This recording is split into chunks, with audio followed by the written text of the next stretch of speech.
بسم اللہ الرحمن الرحیم۔ علامہ غلام احمد پرویز صاحب کی مایہ-ناز تصنیف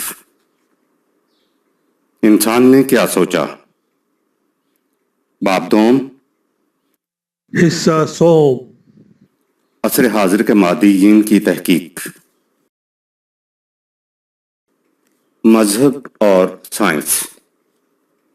اس بنا پر علامہ اقبال سائنس کے متعلق لکھتے ہیں کہ یہ حقیقت کے مختلف گوشوں کے مطالعہ کا نام ہے، لیکن اس میں نقص یہ ہے کہ حقیقت کو تماماً و کمالاً نہیں دیکھ سکتی۔ اس کے مختلف شعبے اپنی اپنی دنیا میں الگ الگ مصروف مشاہدات و تجربات رہتے ہیں، اس لیے وہ حقیقت کے متعلق کلی ادراک حاصل نہیں کر سکتے۔ بنابراین مذہب کو سائنس سے خائف ہونے کی کوئی وجہ نہیں۔ مذہب کا مقصود حقیقت کا کلی تجربہ ہے، اس لیے انسانی تجارب کی دنیا میں اسے مرکزی حیثیت حاصل ہونی چاہیے، اور جس کی پوزیشن یہ ہو وہ حقیقت کا جزئی مطالعہ کرنے والی سائنس سے کیوں گھبرائے۔ دوسری جگہ لکھتے ہیں، سائنس کے لیے ناگزیر ہے کہ وہ حقیقت کے کسی ایک رخ کو اپنے مطالعہ کے لیے منتخب کر لے اور باقی رخوں کو چھوڑ دے۔ لہذا اگر سائنس یہ دعویٰ کرے کہ حقیقت کے جن پہلوؤں کا اس نے انتخاب کیا ہے وہی پہلو حقیقی ہیں، تو اس کا یہ دعویٰ باطل ہے۔ یعنی سائنس فطرت کا مطالعہ کرتی ہے اور فطرت، نیچر، حقیقت ہی کے ایک گوشے کا نام ہے۔ اس لیے علامہ اقبال کے نزدیک ذات خداوندی سے نیچر کا وہی تعلق ہے جو انسانی ذات سے اس کے کریکٹر کا تعلق ہے۔ اس کو قرآن نے فطرت اللہ کہہ کر پکارا ہے۔ جسم اور نفس کا تعلق۔ یہاں تک ہم نے دیکھ لیا کہ تحقیقات جدیدہ کی روح سے مادی اور روحانی دنیاؤں کا باہمی تعلق کیا ہے۔ یہیں سے یہ سوال بھی پیدا ہوتا ہے کہ جسم انسانی اور نفس انسانی، باڈی اینڈ مائنڈ کا باہمی کیا تعلق ہے۔ یہ سوال مدت سے مفکرین کی توجہات کا مرکز بنے چلا آ رہا ہے۔ خالص میکانیکی نقطہ نظر سے اس کے متعلق بہت بحث ہو چکی ہے۔ اب ہم جدید زاویہ فکر کی روشنی میں اس کے متعلق گفتگو کریں گے۔ واضح ہے کہ اس باب میں جسم اور نفس اور زندگی اور مادہ کے باہمی تعلق اور رد عمل دونوں کے متعلق بحث سامنے آ جائے گی۔ برگسان اپنی کتاب تحقیقی ارتقاء، کریٹو ایولیوشن کے دوسرے باب میں زندگی اور مادہ کے باہمی تعلق کی نسبت اپنے مخصوص تشبیہانہ انداز میں بحث کرتا ہوا لکھتا ہے کہ اگر زندگی توپ کے گولے کی طرح ایک متعین سمت میں حرکت کرتی تو مسئلہ ارتقاء کو سمجھنے میں دشواری ہی نہ ہوتی، لیکن زندگی توپ کے گولے کی طرح نہیں پھٹتی، بم کے گولے کی طرح پھٹتی ہے جس کے مختلف ٹکڑے فضا میں بکھر جاتے ہیں، پھر ان میں ہر ٹکڑا اسی طرح پھٹتا ہے اور یہ سلسلہ لامتناہی طور پر آگے بڑھتا جاتا ہے۔ بم کے پھٹنے میں دو قوتیں کام کرتی ہیں، ایک تو بارود کی اندرونی قوت جو منتشر ہونے کے لیے آگ بگولا ہو رہی ہے، اور دوسرے اس کے فولادی خول کی صلابت جو بارود کی راہ میں حائل ہے۔ جب تک یہ پھیلنے اور روکنے والی دونوں قوتیں ایک دوسرے کے ساتھ نہ ہوں، بم نہیں بن سکتا۔ زندگی کی قوت نمود بم کا بارود ہے اور مادہ کی ریزسٹنس قوت اس بم کا فولاد۔ وہی کھول زندگی اپنی داخلی اور خارجی قوتوں کے زور پر آگے بڑھتی ہے، لہذا ان میں باہمی عداوت اور مخاصمت کا تعلق نہیں۔ برگسان کے اپنے الفاظ میں، زندگی کے سامنے پہلا مرحلہ مادی موانع پر غالب آنا تھا۔ اس کے لیے زندگی نے ٹکراؤ کی شکل اختیار نہیں کی بلکہ جھکاؤ کی راہ اختیار کی۔ اس نے اپنا سر نیچے کر لیا اور مادہ کے ساتھ ہی مل گئی، اور اس طرح کسی حد تک طبیعتی اور کیمیاوی قوتوں کے سامنے جھک گئی، اور ایک حد تک مادہ کی راہ پر ہی چلنا۔ اس کا یہ ساتھ چلنا مادہ سے کچھ حاصل کر کے پھر الگ ہو جانے کے لیے تھا۔ Creative evolution, page 104۔ اس لیے زندگی جب کسی نامی جسم میں مشہود ہوتی ہے تو اس سے یہ مقصود ہوتا ہے کہ وہ مادی دنیا سے کچھ اخذ کرنا چاہتی ہے، لیکن اس سے ذہن کو زندگی اور مادہ کی ثنویت، ڈیولزم کی طرف منتقل نہیں ہونا چاہیے۔ ثنویت کا تصور صحیح نہیں۔ ثنویت کا تصور تو اسی وقت ختم ہو گیا جب ہم نے دیکھ لیا کہ مادہ کی اصل بھی مادی نہیں بلکہ روحانی ہے، اور یہی زندگی اور شعور کی اصل ہے۔ اس تصور کی روح سے زندگی اور مادہ کی بدیہی اور مرئی مغایرت ختم ہو جاتی ہے۔ جیسا کہ ہم پہلے دیکھ چکے ہیں، کائنات کے میکانیکی تصور کی روح سے یا تو زندگی اور شعور کو مادہ ہی کی تخلیق ماننا پڑتا ہے، جیسا کہ 19ویں صدی تک کے علماء طبیعیات مانتے چلے آئے تھے، اور یا زندگی اور مادہ کی ثنویت کا قائل ہونا پڑتا ہے، جیسا کہ ڈیکارٹ نے کیا۔ لیکن جب یہ مان لیا جائے کہ مادہ کی اصل روحانی ہے تو پھر نہ زندگی مادہ کی پیداوار رہتی ہے اور نہ ہی زندگی اور مادہ میں ثنویت کا سوال باقی رہتا ہے۔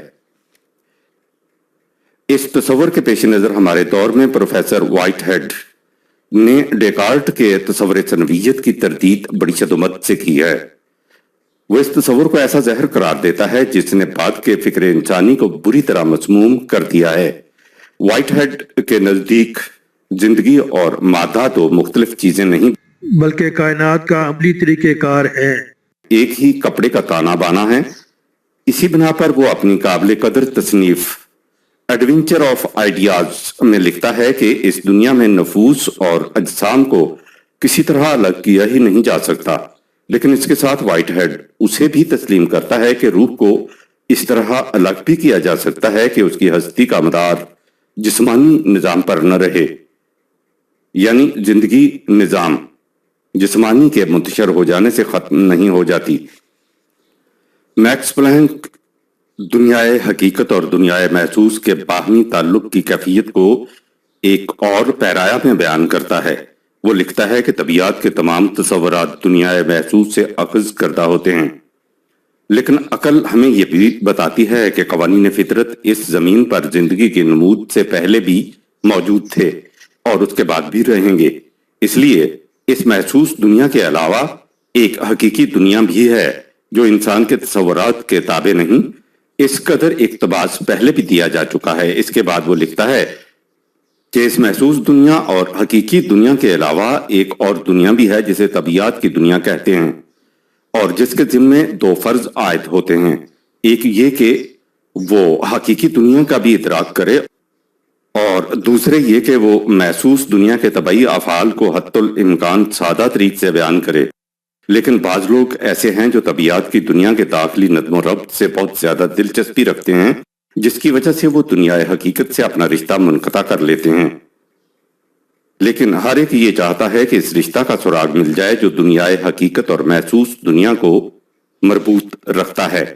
جس زمانے میں طبیعت کی دنیا کچھ مستحکم سی شکل میں سامنے آتی ہے تو یہ یقین پیدا ہو جاتا ہے کہ دنیا حقیقت معقول ریشنل ہے، لیکن جب اس کی شکل مبہم اور غیر متعین سی سامنے آتی ہے تو لوگ محسوسات کی دنیا کے پیچھے لگ جاتے ہیں۔ انہی کو پازیٹیوسٹس یعنی میکس پلانک کے نزدیک جوں دنیا طبیعت کا علم واضح اور یقینی ہوتا جائے گا، حقیقی دنیا کی معقولیت نمایاں ہوتی چلی جائے گی۔ اس لیے دنیا طبیعت اور حقیقی دنیا دو متخاصم دنیایں نہیں ہیں، بلکہ طبیعت کی دنیا حقیقی دنیا ہی کا پرتو ہے۔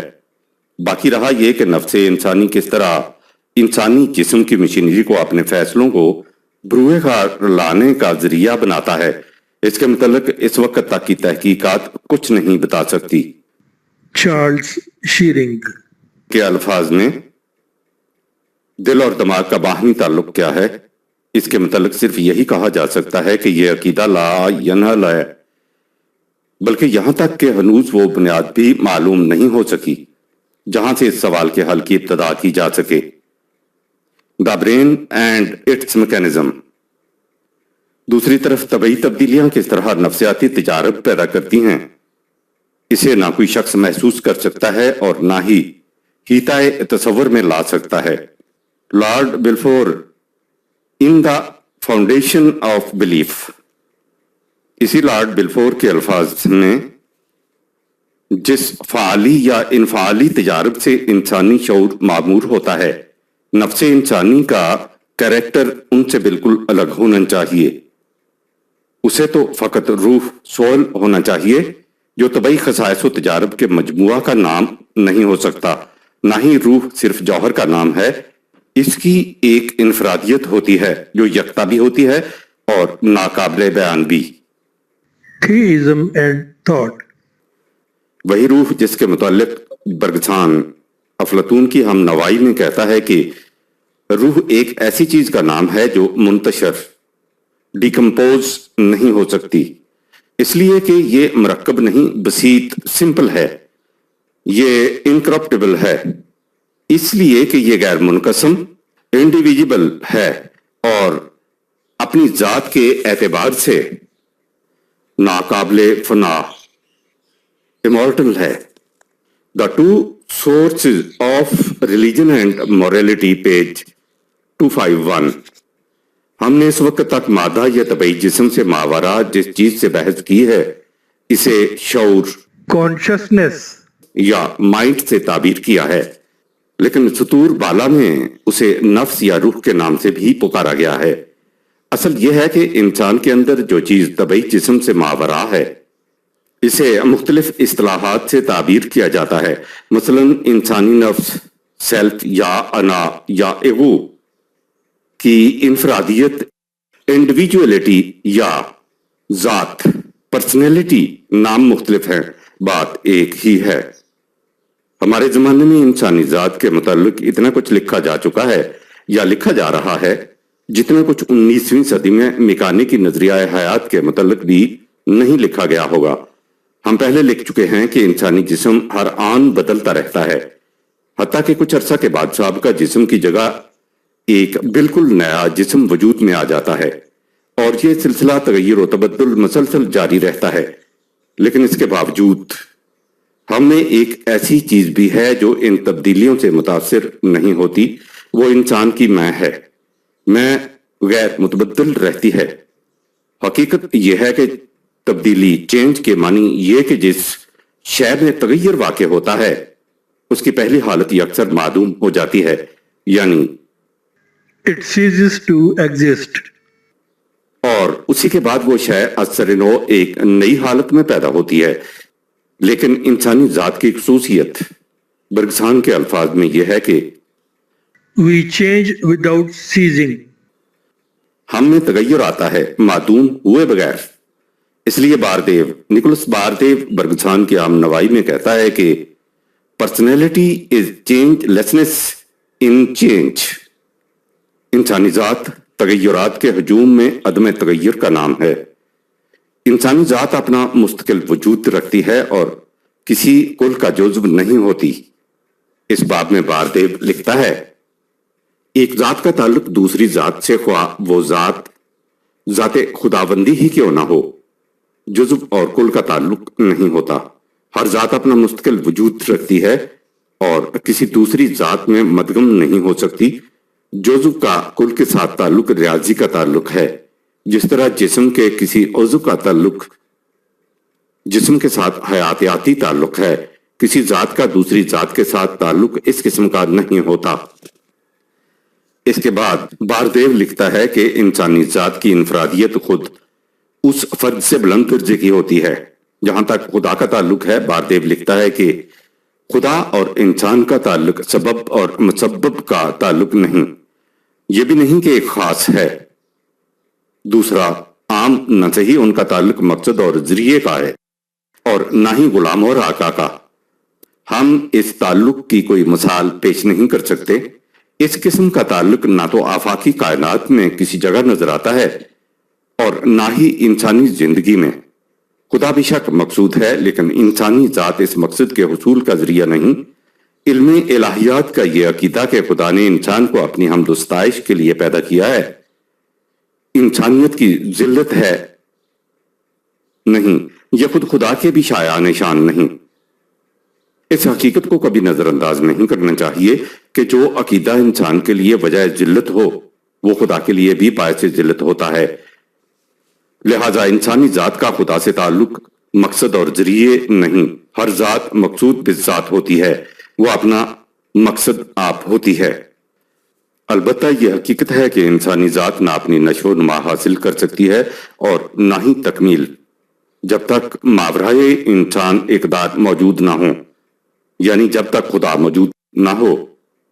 میکانے کی تصور حیات کے متعلق بحث کرتا ہوا باردیو لکھتا ہے، جو چیز انسان میں میکانے کی طور پر کام کرتی ہے، جس کی حرکت محض مشین کی ہے، اس کا انسانی ذات سے کچھ تعلق نہیں۔ خدا کا عکس اور میکانے کی عکس بالکل متضاد چیزیں ہیں۔ موت کے متعلق باردیو لکھتا ہے کہ موت انسان کا خاتمہ نہیں کرتی، وہ صرف خارجی دنیا کے وجود کا خاتمہ کرتی ہے۔ پروفیسر ارون شورڈنگر نے ایک چھوٹی سی لیکن بڑی اہم کتاب لکھی ہے، واٹ از لائف۔ وہ اس کتاب کے خاتمہ پر لکھتا ہے، میں کسے کہتے ہیں؟ اگر آپ میں کا تجزیہ کریں تو آپ دیکھیں گے کہ یہ انسانی تجارب اور حافظہ سے کچھ زیادہ کا نام ہے۔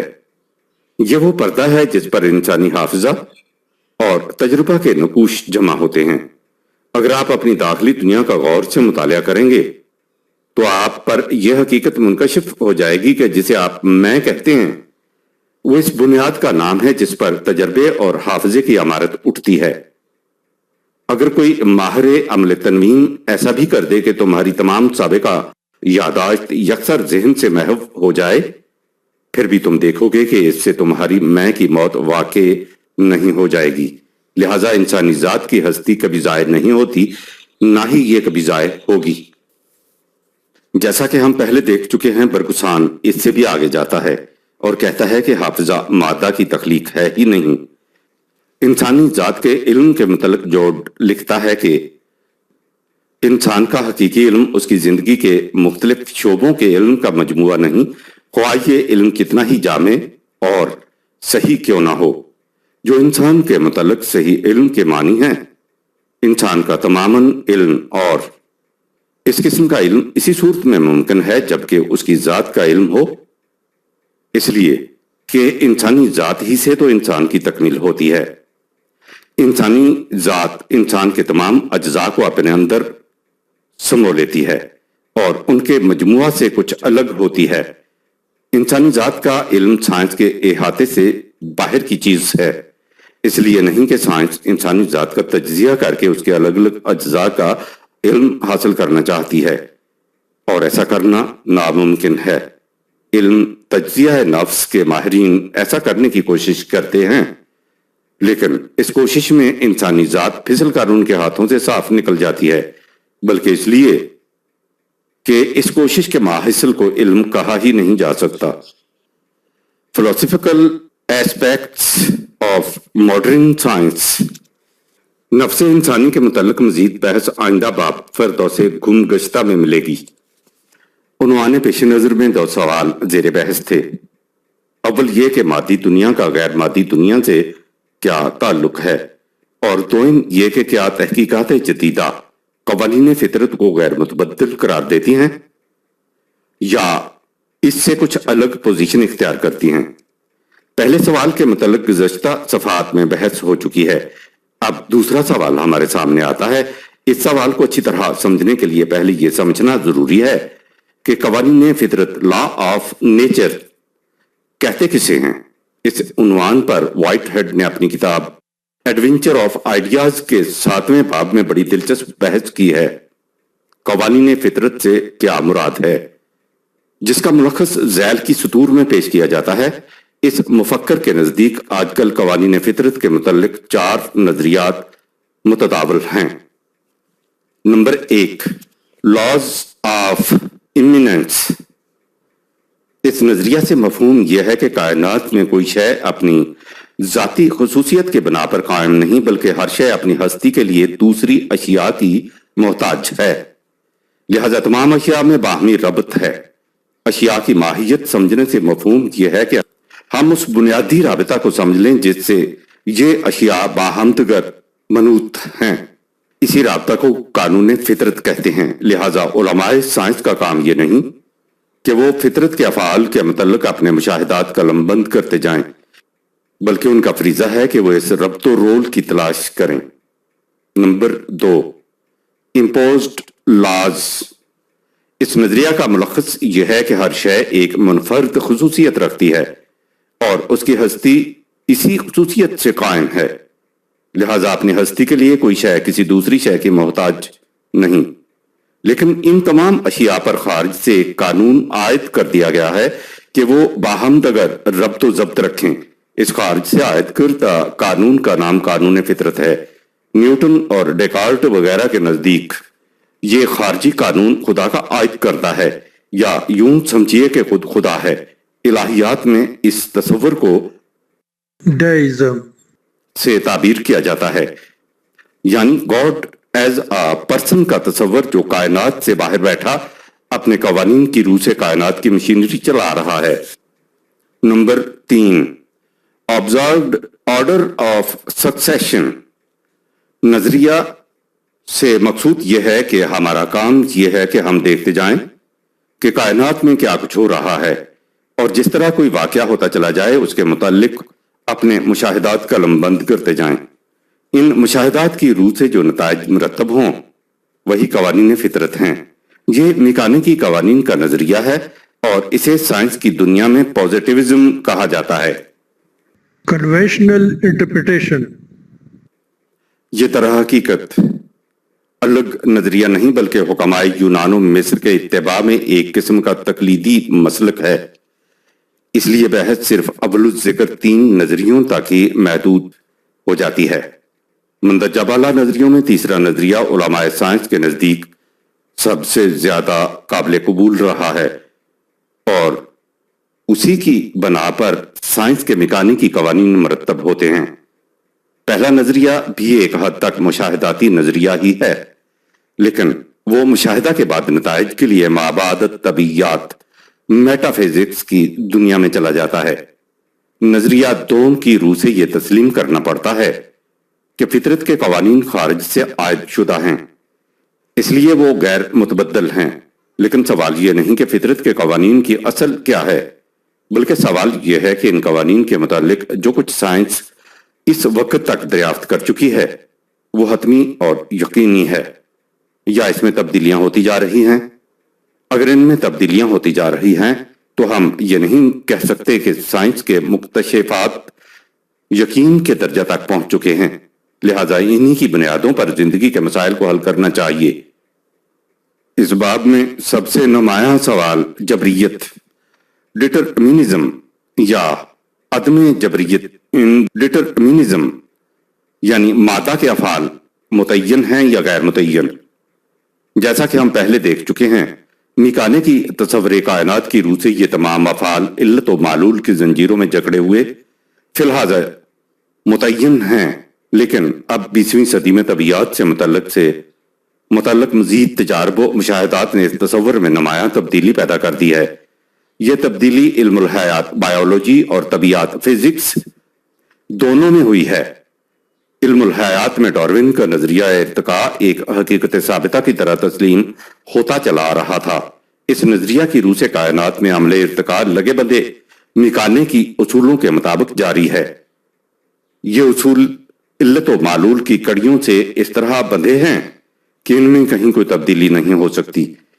اسی میکانیکیت کے پیش نظر پروفیسر ٹینڈل نے سن 1874 عیسوی میں برٹش ایسوسی ایشن کے اجلاس میں کہا تھا کہ سائنس کی روح سے ہم اس قابل ہو جائیں گے کہ ہم اولین ہیولا کائنات کے ایٹم سے لے کر برٹش ایسوسی ایشن کے اجلاس تک کے تمام ارتقائی سلسلہ کا بیک وقت جائزہ لے سکیں۔ ڈارون کی origin of species, کے بعد ہربرٹ اسپینسر نے Baqqal Islah survival of the fittest کے نظریہ کے ماتحت اس میکانیکی تصور ارتقاء کو مزید تقویت پہنچائی، لیکن ابھی کچھ زیادہ عرصہ نہیں گزرا تھا کہ سن 1907 عیسوی میں ورنن کیلاگ نے اپنی کتاب ڈارونزم ٹوڈے میں بتایا کہ خود ڈارونزم کے ماتحت قریب 1 درجن مختلف مکاتب فکر اس وقت تک معرض وجود میں آ چکے تھے، جن میں خود اس نظریہ کے متعلق اختلافات پیدا ہو چکے تھے۔ اس کے کچھ عرصہ بعد ویزمین آگسٹ ویزمین نے اپنی تحقیقات کی روشنی میں ڈارون کے بنیادی نظریہ ماحول کی تردید کی۔ ازاں بعد ہینس ڈریش نے اس ساری کی ساری عبارت کو منہدم کر دیا۔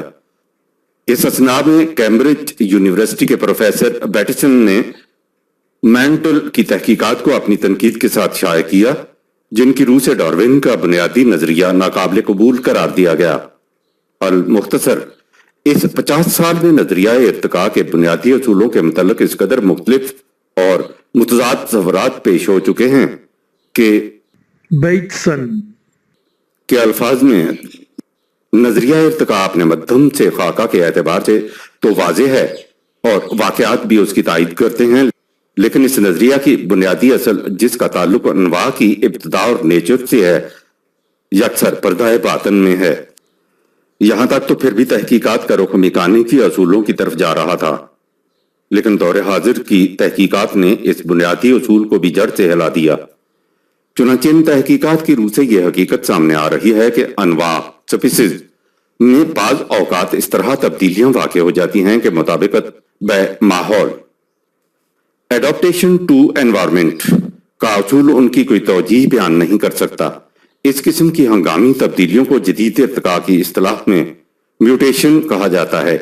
یہ وہی چیز ہے جسے علم نباتات میں سپورٹس کی اصطلاح سے تعبیر کیا جاتا ہے، یعنی ایک ہی قسم کے بیجوں سے بعض اوقات بالکل مختلف قسم کے پھول پیدا ہو جاتے ہیں۔ اس انکشاف کا سہرا پروفیسر لوئڈ مارگن کے سر ہے۔ نظریہ فجائی ارتقاء، جس کے نظریہ فجائی ارتقاء ایمرجنٹ ایولیوشن نے ارتقائی سائنس میں ایک انقلاب پیدا کر دیا ہے۔ اس نظریہ کی روح سے بعض اوقات ایک نوع علت و معلول کی کئی کڑیاں پھاند کر دوسری نوع میں تبدیل ہو جاتی ہے اور ارتقاء کا میکانیکی قانون منہ تکتا رہ جاتا ہے۔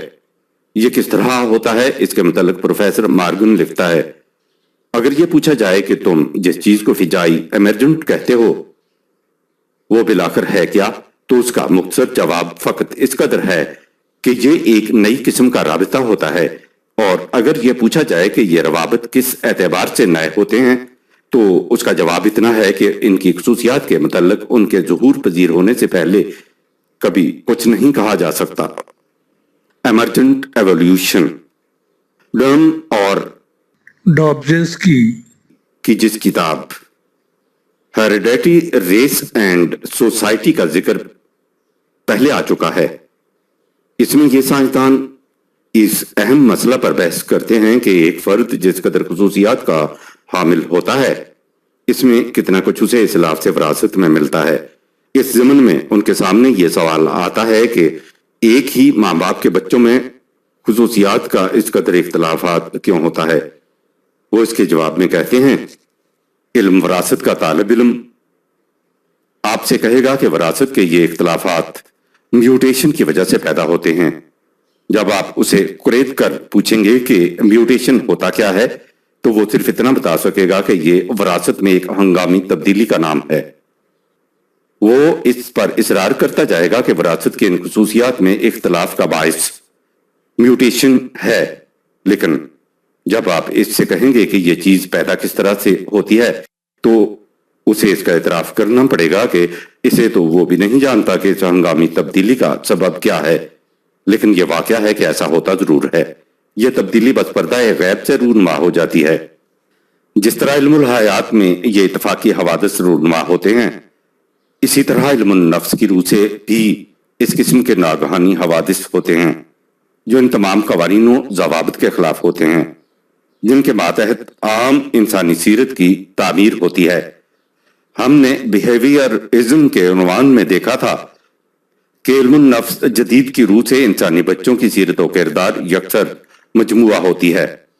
اس کے مروثی اثرات ابتدائی ماحول، تعلیم، تربیت کا یا پھر ان غدودوں گلینڈز کا جو اسے طبعی طور پر متوارث ملتے ہیں، لیکن ایک جینیس کی پیدائش ان تمام اصولوں کے خلاف عمل میں آتی ہے۔ وہ وراثت، ماحول، تعلیم، تربیت، غرضے کے تمام خارجی اثرات کے الرغم ایک مختلف سیرت کا پیکر اور جداگانہ کردار کا حامل ہوتا ہے۔ پروفیسر ایل ہوگبن اس باب میں رقم دراز ہے۔ 30 سال کے گہرے تجربہ نے اس امر کا بین ثبوت بہم پہنچا دیا ہے کہ کبھی کبھی ایسا بھی ہوتا ہے کہ غیر مخلوط نسل کے انسانوں کے اندر اس قسم کے افراد پیدا ہو جاتے ہیں جن کے خصائص اپنے آباء و اجداد سے بالکل مختلف ہوتے ہیں۔ The nature of living matter, انہی انکشافات کے پیش نظر پروفیسر ٹیلر کو کہنا پڑا کہ ان تمام اسباب علل کا جن سے کوئی شے وجود پذیر ہوتی ہے، محاسبہ کر لینے کے بعد بھی یہ امکان باقی رہ جاتا ہے کہ یہ شے اپنے نشو و نما کے بعد ایسی خصوصیات کا مظہر بن جائے جو ان عناصر میں کہیں بھی نہ ہو جن سے اس شے نے ترکیب پائی ہو۔